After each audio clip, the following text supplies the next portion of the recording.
Bugonia tells the story of two conspiracy theorists who kidnap a high-profile executive, believing her to be an alien sent here to destroy Earth. Now, this is the newest film from Yorgos Lanthimos, who's been on a bit of a hot streak these past few years. We had Poor Things in 2023, Kinds of Kindness in 2024, and now Bugonia here in 2025. And I gotta say, I think Bugonia just might be my favorite out of this newest batch of projects. All are excellent movies, but this one has everything and more I love from Lanthimos' work. I've seen almost all of Lanthimos' feature-length films. I just am missing, I'd say, probably Dogtooth, Alps, and The Favorite. But from what I've seen, I can confidently say he's one of the most creative and interesting directors working today. He has such a varied and thoroughly entertaining filmography, and I just cannot wait to finish it. This movie has his signature dark, dry humor, but it's also just an incredibly dark movie below the surface, I think, like without comedy. Most of that comes into spoilers, so we won't talk about it, but I thought there was a lot of scenes where I was really kind of impressed about how dark we were getting, and there was no joke. Like, there was no joke. And I'm like, oh, we're getting serious. But it works for the movie. It doesn't feel like out of left field where you're like, oh, I feel bad now. Like, I mean, you feel bad a lot, but you're kind of laughing. But some scenes in this, I was like, that was a tough watch, but it was effective, and it was really, really well done, the way he was able to make this just a really, really bleak story, in my opinion. Emma Stone plays the executive slash alleged alien, and she continues to prove just how much of an absolute talent she is. Her character is always having to shift her tone and demeanor. I mean, she's the hostage, and she's just trying everything she can to appeal to these two guys, okay? And she's firing off everything. She's very smart, which is something I appreciate. She's, like, trying everything she can to get out of this.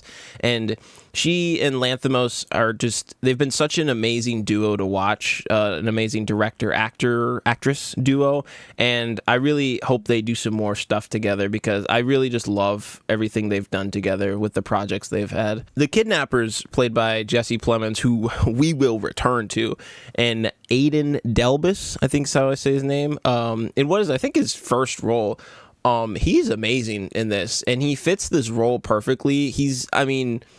I would say, like, kind of the comedic relief. Like, everyone is funny in this movie, but he's definitely kind of the comedic relief, but he's definitely just also the source of, like, humanity to the story. I mean, things get dark, but, like, you cannot help but feel kind of bad for this character. I mean, he's just such a pure person, and he's so funny, too. So many of his line deliveries are just hilarious, and what he's saying isn't even like that funny, but it's just how he talks and his interactions with Jesse Plemons and everyone. He's such a funny character, and I hope to see this actor in more stuff, because I really enjoyed him in this.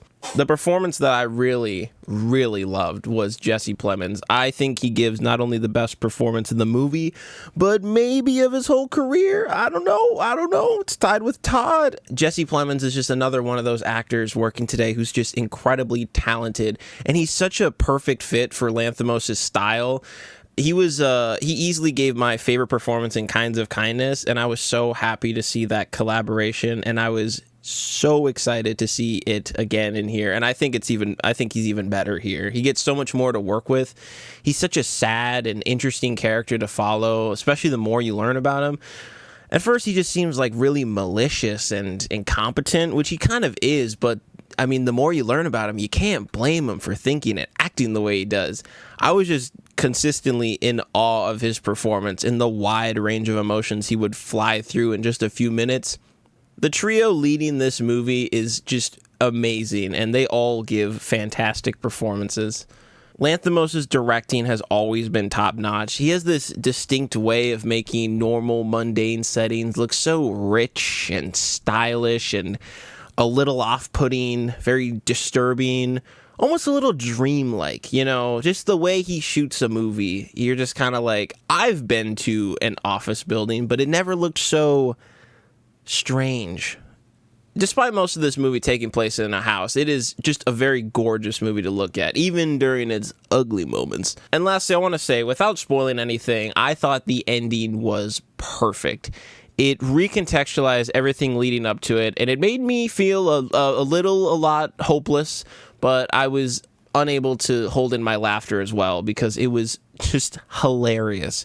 It was an absolute beautiful mess of emotions, which is just one of the best ways to describe Lanthimos' work. I loved Bugonia. I can't wait to see what he does next because I think given some time, he's going to go down as one of the best directors of this generation. I mean, he kind of already has solidified himself, but I hope he can just keep on this hot streak because he is just pumping out so many great, fun, entertaining, and interesting movies, and I can't wait to see what he does next.